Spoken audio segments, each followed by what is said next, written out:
इसे शतरंज कहते हैं। ये बड़ा अजीब खेल होता है। कभी कभी इसमें एक छोटा सा प्यादा भी वजीर को मार देता है, लेकिन मैं वो वजीर नहीं हूं जो प्यादे से मार खा जाऊं, क्योंकि मैं जब चाल चलता हूं तो सीधा शह और मौत। अच्छा बात चलता जीते रहो, अपना ख्याल जी। रखना। चलो जी। अच्छा बेटे। चल शेरू। शेरू? अबे शेरू। शाबाश, चलो अंदर। ये कहाँ जा रहा है? मेरे साथ और कहाँ? नहीं, अगर ये साथ जाएगा तो वहाँ जाकर भी वही उल्टी सीधी हरकतें करोगे जो यहाँ करते हो। नहीं माँ, कैसी बात कर रही हैं आप?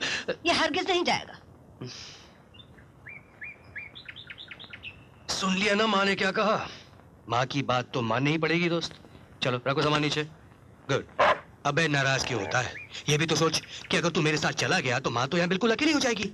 फिर इनकी देखभाल कौन करेगा? हम लोग आए ना मालकिन की देख रेख के लिए। Good boy. लेकिन तू ये ताबीज बांध के जा। हैं? मैं पूजा पाठ करके आया, ये तुझे बुरी नजरों से बचाए रखेगा। क्या तू आज के जमाने में भी आप इन चीजों में विश्वास रखते हैं? अरे नहीं नहीं बेटा, ये तो बहुत जरूरी है। ला इधर ला।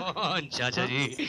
आज अगर बड़े भैया जिंदा होते ना तो ये देखकर कितने खुश होते कि उनका बेटा भी अपनी जिंदगी की शुरुआत वहीं से करने जा रहा है जहाँ से उन्होंने की थी। अच्छा चाचा जी। अरे जीते रहो बेटा। Okay ma'am. खूब दिल लगाकर काम करना। हाँ जी बिल्कुल। Okay see you, bye bye Sheru.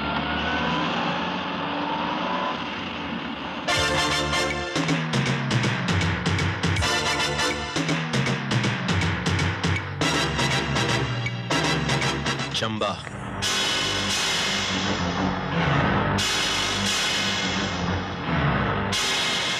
Bhanu, हाँ। डार्लिंग तुमने कभी बताया नहीं कि तुम्हारे पास इतने रुपए आते कहाँ से हैं? रुपए एक सोने की खान है हाँ? जिसमें से थोड़ा थोड़ा सा माल मैं निकालते रहता हूँ, लेकिन बहुत ही जल्द मैं उस खान का मालिक बन जाऊंगा। कैसे? मेरा दिमाग नहीं कंप्यूटर है, और वो भी बेईमानी और 420 का।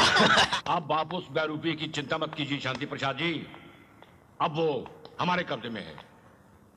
पता नहीं भाभी की मौत के बाद इस घर को न जाने किसकी नजर लग गई। रोज कोई ना कोई हादसा हो जाता है। अब देखिए ना, उस दिन इस घर के इतने पुराने नौकर सेवक राम की स्विमिंग पूल में डूबकर मौत हो गई। दिल छोटा मत कीजिए, होली को कौन टाल सकता है? हाँ? तुम हिम्मत कैसे की? भानु भैया को मैं लाया हूँ चाचा जी। तुम, जबकि तुम अच्छी तरह जानते हो कि मैं इस बेईमान को अपनी जिंदगी से निकाल चुका हूं।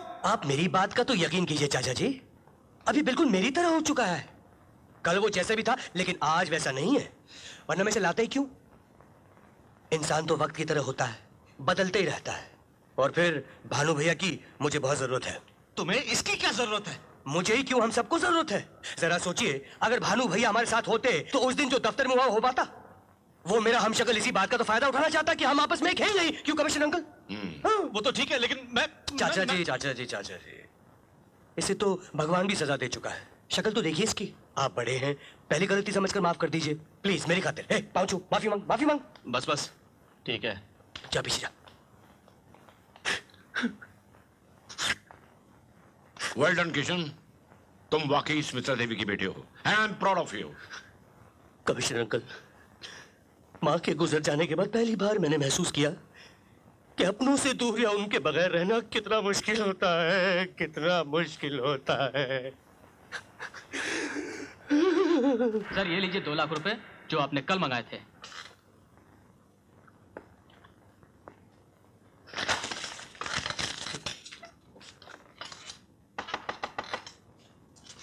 कम इन। ये बार-बार क्या नॉक करके अंदर आते रहते हो तुम? अंदर आ जा करो और क्या? शेवट भागा। आप ही ने तो कहा था सर के एंटर होने से पहले नॉक कर लिया करो। हाँ, या कोर्स। Sorry sir. तो क्या? शक्कर में कॉफी कितनी लेंगे? 1.5 डालो। जी सर।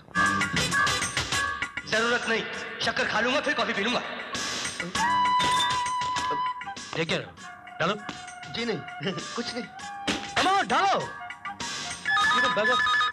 क्या? भानु बोल रहा हूँ। फोन करने की क्या जरूरत थी? मुझे पैसों की सख्त जरूरत है। इंतजाम हो गया, शाम तक मिल जाएंगे। और एक बात और है, असली किशन मल्होत्रा अपने आप को असली साबित करने के लिए बहुत हाथ पैर मार रहा है। बैंक गया था और केसरी साहब के पास भी। Coffee sir.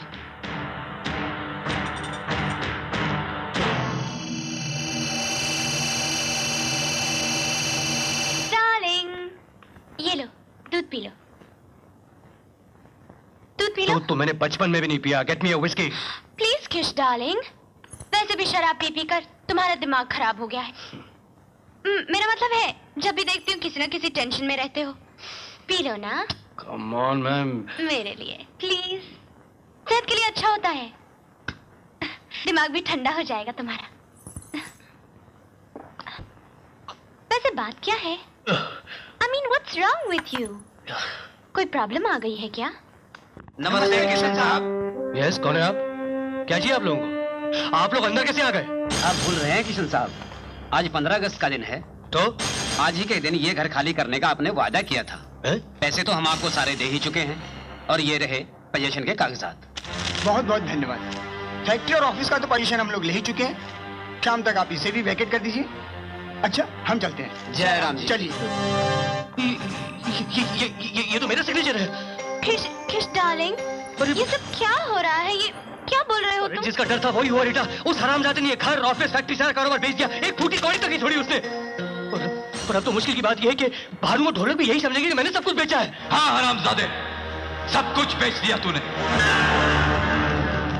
तो तुम लोगों को गलत फहमी है। ले आया सड़क पे हम लोगों को। अबे पैसा कहाँ रखा है? अरे मैंने पैसा नहीं लिया, ये जाली सिग्नेचर है। ये सब किशन ने किया। हाँ, किशन ने किया है। सच कह रहा है ये ढोलक। ये सब कुछ किशन ने ही बेचा है। तुम? हाँ मैं। क्यों? हैरान हो मुझे जिंदा देखकर? तू क्या समझता था कि तू मुझे इतनी आसानी से खत्म कर देगा? अरे टोनी तो वो चीज है जो मौत के मुंह से भी जिंदा निकल आए। पिछले 2 दिनों से टोनी बनकर तुम लोगों के साथ रहने वाला ये आदमी टोनी नहीं, किशन है। और इस बात का सबूत ये है। ये बकवास क्या कर रहा है? क्या है इसमें? सारी प्रॉपर्टी के सेल के रुपए जो इस कमीने ने अपने वफादार नौकर नारद के पास छुपा रखे थे। झूठ बोल रहा है ये ढोलक। भानु, ये तुम दोनों की आंखों में धूल झोंकने की कोशिश कर रहा है। हाँ, मैं झूठ बोल रहा हूँ। मैं झूठ बोल रहा हूँ। दूंगा। जरा बताओ तो सच्चाई क्या है? मुझे माफ कर दिया किशन साहब। मैं नमक हराम नहीं हूँ, मगर आपके हमशक्ल ने मुझे देखे इतना मारा, इसलिए मैंने आपके रुपए उसके हवाले कर दिए। ये तो कोई पागल है। मैं से यकीन ना हो तो रीटा से पूछो। रीटा, मैं ही टोनी हूँ। तो मैं किशन हूँ? बेवकूफ, अगर मैं किशन होता तो मैं अपनी सारी दौलत यहाँ क्यों लेकर आता? कि उसके बाद पागल। Hi darling. ढोलक, मैं यहाँ से इसलिए आया हूँ ताकि तुम्हें मालूम हो जाए कि टोनी बेईमान नहीं है। सारा रुपया लेकर आ गया, लेकिन बैंक से निकाला हुआ रुपया अभी तक इसके पास है। नहीं ढोलक, इसकी बातों में मत आना। यह कमीना आज मेरे साथ वही चाल चल रहा है जो मैंने इसके साथ चौथे के दिन चली थी। इसे साबित करने के लिए मुझे 2 मिनट दो। दिए। अगर तुम टोनी हो तो टोनी की जिंदगी के बारे में कुछ तो जानते होगे कि वो कहाँ रहता था, क्या करता था, किससे मिलता था। क्या जानना चाहते हो? गोवा के बारे में, थ्री एसेस क्लब के बारे में, टोनी मोंटानस बैंड के बारे में, या फिर सोनिया के बारे में? ये आज मेरी हर चाल मुझ पर चल रहा है। ये इसे कैसे पता? ये डोंट बिलीव इन ढोलक। ये 1 मिनट, मुझे सिर्फ 1 मिनट दो। अभी साबित हो जाएगा किशन मल्होत्रा कौन है। ये दूध किसने पिया? इसने। शराब पीने वाला टोनी दूध कब से पीने लगा? ये तो रीटा ने जबरदस्ती मुझे। टोनी के साथ जबरदस्ती? ढोलक, दिस इज वेरी नॉनसेंस यार। मैं क्या करूं? मेरा कुत्ता मोती का है। देखो अभी ये ड्रामा खत्म हो जाएगा। मोती!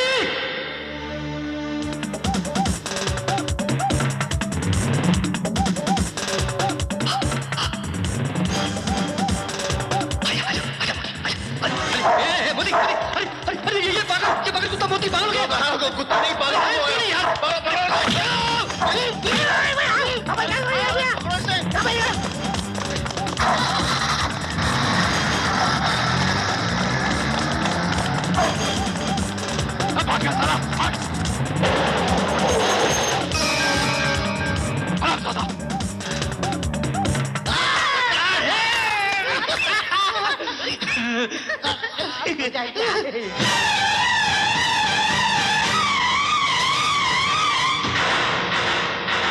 हमने अपनी तरफ से बहुत कोशिश की, लेकिन इस साले ने कुछ नहीं बताया। पुरानी कहावत है ढोलक कि कुत्ते को घी हजम नहीं होता। और हमने तो इसे मक्खन खिला दिया, कैसे हजम होगा? टोनी, इसे शतरंज कहते हैं। ये बड़ा अजीब खेल होता है।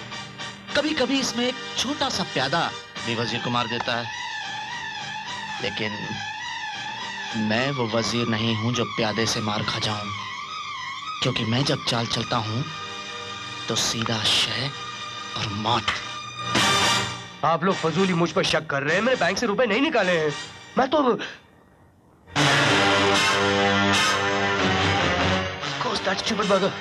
ये चाल तो उस हरामजादे किसने मौका की है? अच्छा, हाँ ऐसा हो सकता है, लेकिन टोनी, तुमने तो बैंक में अपने दस्तखत बदल दिए थे ना, तो फिर किशन बैंक से पैसे कैसे निकाल सकता है? इसीलिए तुझे 3S क्लब से उठाकर यहाँ तक पहुँचाया था। यह ऐशोआराम की जिंदगी दी थी ताकि हमारे साथ ही बेईमानी कर दे। नहीं शांति प्रसाद जी, अगर अपनी जिंदगी से जरा सा भी प्यार है तो वो पैसे मेरे हवाले कर दे। बता बता वो पैसे कहाँ? हरामजादा। हरामजादा होगा तू, तेरा बाप और तेरा बेटा। आइंदा अगर टोनी पर हाथ उठाने की कोशिश भी की ना, तो तेरे हाथों पर पुलिस की हथकड़ी होगी और बाकी की जिंदगी जेल की चार दीवारी में गुजरेगी। तू क्या समझता था कि मैं तुझ जैसे कमीने आदमी पर, जो अपनी सगी भाभी को मार सकता है, अपने सगे भतीजे को दर दर की ठोकरें खाने पर मजबूर कर सकता है, दुनिया की आंखों में धूल झोंक कर शराफत का नाटक कर सकता है, उस पर मैं आंखें बंद करके विश्वास कर लूंगा ना? हुक्म का इक्का याद है? याद है मैंने कहा था कि मेरे पास एक हुक्म का इक्का है? अब वो वक्त आ गया है हुक्म के इक्के को शो करने का। देखो सुमित्रा देवी, दिन में एक बार मैं इस बुढ़िया से जरूर मिलने जाता हूँ, ताकि मेरे आदमियों को इत्मीनान रहे कि मैं जिंदा हूँ। और मैंने उन्हें यह भी हुक्म दे रखा है कि जिस दिन मैं नहीं पहुंचूं, उसके अगले ही दिन वो इनकी भाभी को लेकर पुलिस स्टेशन पहुंच जाए। किसी ने सही कहा है कि शतरंज का खेल बड़ा ही अजीब है। फिर मैं भी वो प्यादा नहीं हूं जो किसी वजीर के हाथों मारा जाए। क्यों जाने?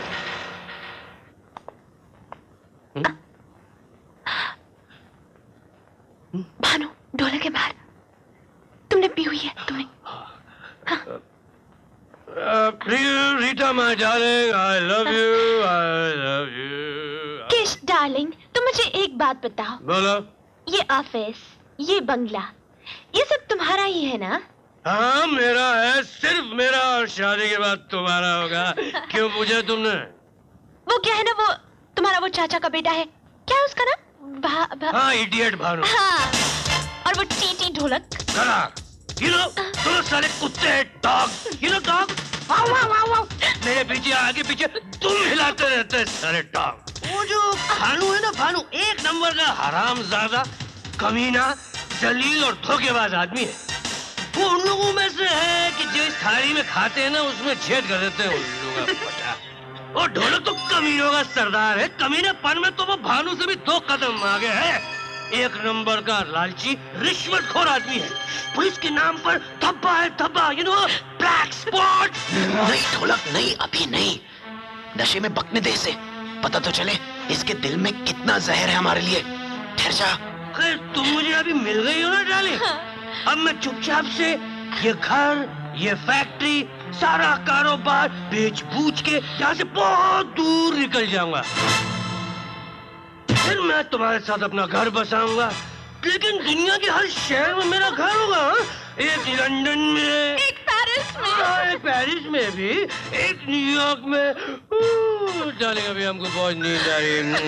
गुड नाइट, तुम सो जाओ।